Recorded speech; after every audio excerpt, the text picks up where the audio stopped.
Миллион деген ғажайып нәрсе ме?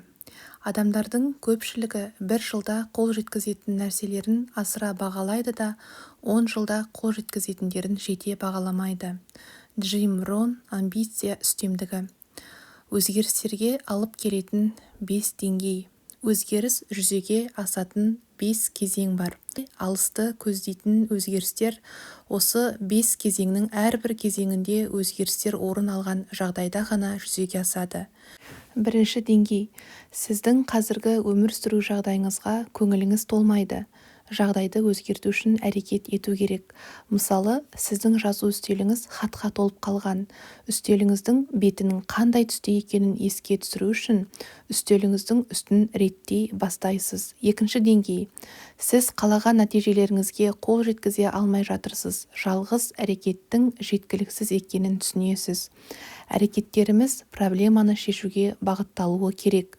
Өзіңізден қалаған нәтижеме аз күш жұмсай отырып, қалай қол жеткізсем болады деп сұраңыз. Мысалы, сіз көп жұмыс істейсіз, бірақ айдың аяғында сіздің табысыңыздың атқарған жұмысыңызға сәйкес емес екенін түсінесіз. Шешімін жаңа әдістер мен технологиялар береді. Көп адам арнайы әдебиеттерден тап осыны нәтижеге жетуге кепілдік беретін формулаларды іздейді. Ұзақ уақытқа жарамды, шешуші өзгерістер жоғары деңгейлерде жүзеге асады. Үшінші деңгей. Технологиялар әлбетте сізге көмектесті, алайда өз жетістіктеріңізді басқа табысты адамдардың жетістігімен салыстырғанда олар мақсаттарына аз күш жұмсап, жетістікке беделді достарының көмегімен жеткендей болып көрінуі мүмкін. Мысалы, сіз кенеттен бір проблемаға тап боласыз. Әдетте, сіз бар күш-жігеріңізді өз ісіңізге арнайсыз, бірақ қазір ең алдымен проблеманы шешу керек. Шешімі оңай емес. Мәселе сіздің жеке тұлғалық өсуіңіз бен дамуыңызға байланысты болып тұр. Істің тез бітпейтіні белгілі, себебі сіз тез арада технологиялардың көмегімен беделді таныс таба салмайсыз ғой. Өзіңіз қалағандай адам болу үшін уақыт керек. Проблеманы шешудің бір жолы мүмкін сіздің үлгі алатын, тәнті болатын адамдарыңыз бар шығар. Солар сияқты басқа адамдарға үлгі бола білу, сәйкесінше өз өміріңізді үлгі болатындай етіп құра білу. Төртінші деңгей. Басқа адамдармен араласа келе және өз-өзіңізбен сөйлесе келе өмірге деген көзқарасыңызды салмақтай бастайсыз.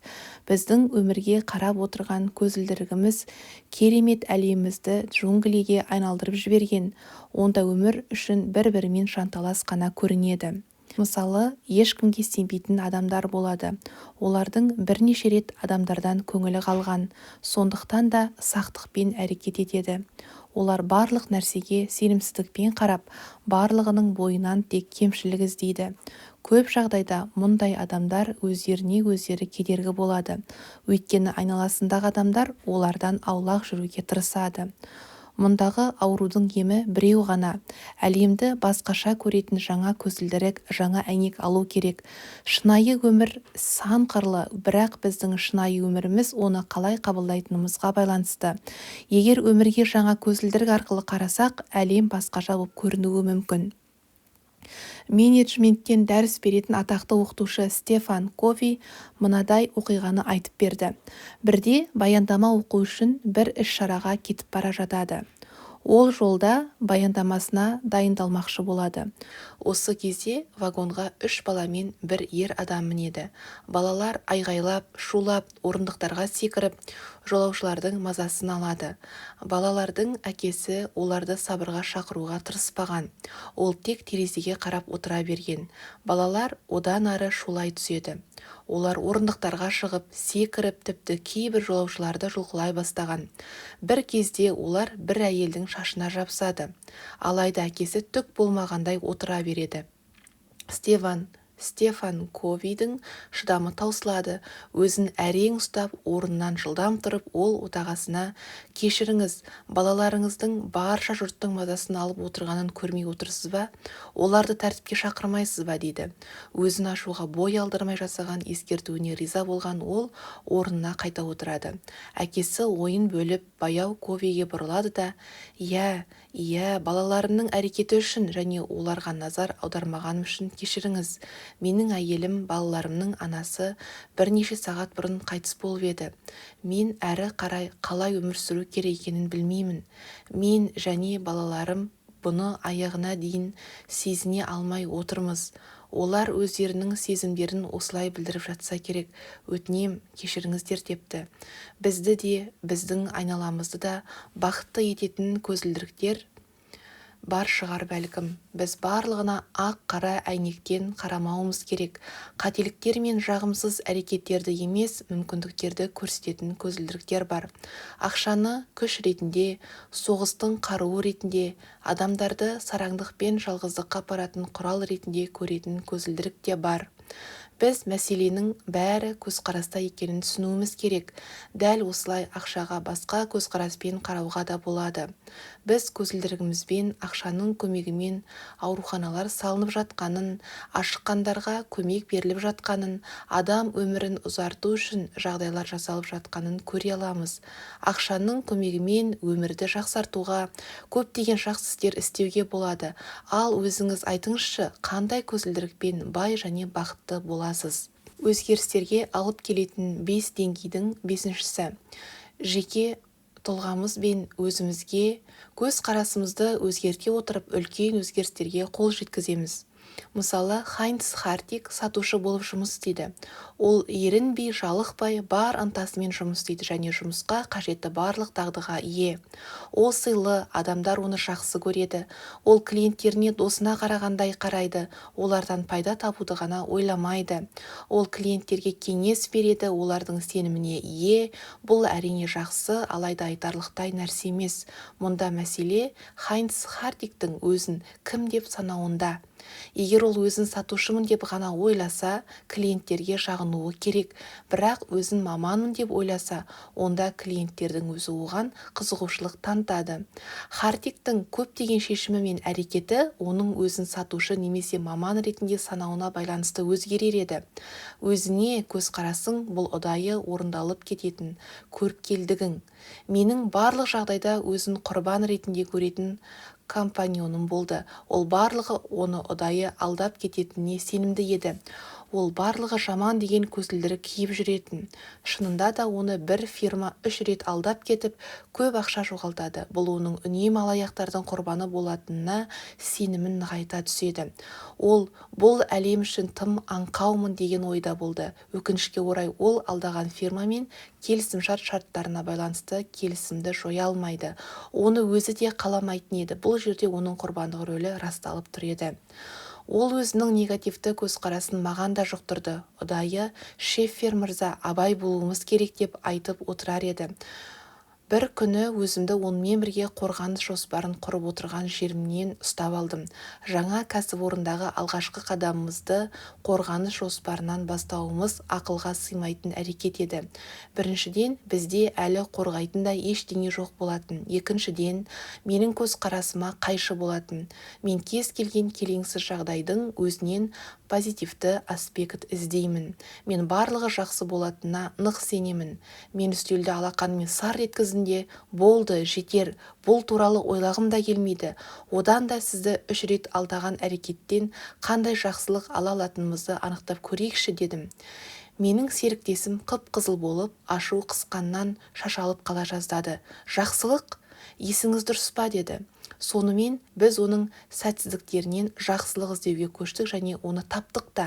Фирма бостары ары таза болмағандықтан өздерінің әрекеттеріне ұялып, бізбен ұзақ мерзімге келісімшарт жасасты.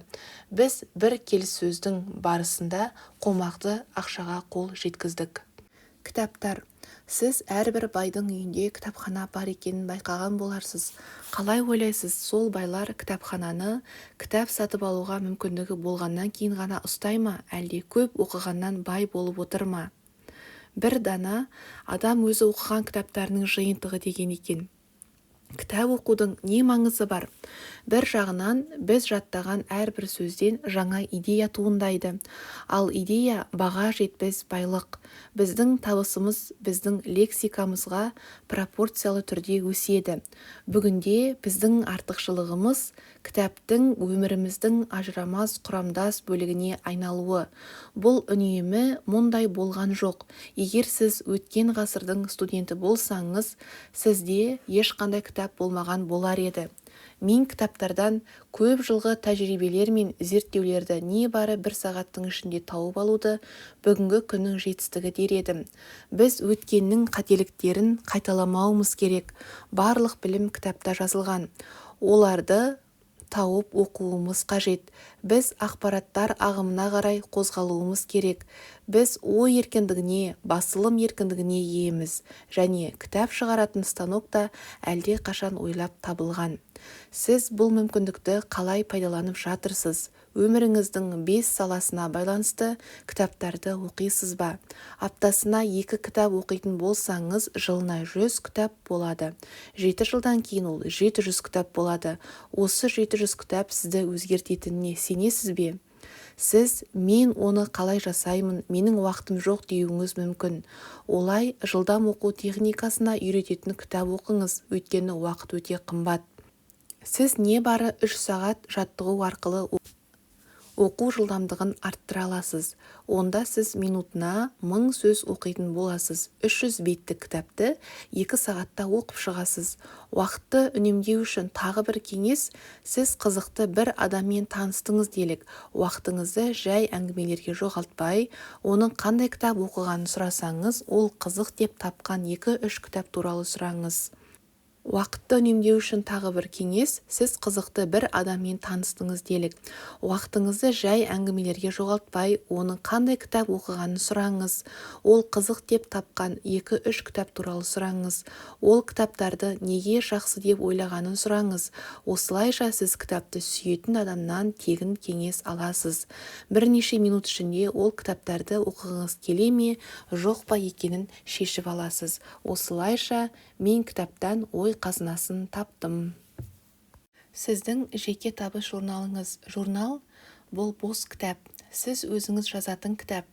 Оны тек өзіңіз үшін жазасыз. Әрбір адам күнделікті өзінің табыс журналын жазып отырса, құба-құп болар еді. Оның ішіне бір күн бойы жеткен жетістіктеріңізді жазыңыз. Әрбір мақтауды, әрбір комплиментті жазып қойыңыз. Егер тәртіпті болсаңыз, тапсырманы керемет орындасаңыз, біреуге бақыт сыйласаңыз, оны да жазып қойыңыз. Өкінішке орай, біз миымызға сене бермейміз. Біз жетістіктерімізден гөрі қателіктеріміз бен сәтсіздіктерімізді есімізде жақсы сақтап қаламыз. Сондықтан да біз өзіміз туралы жаман ойлаймыз.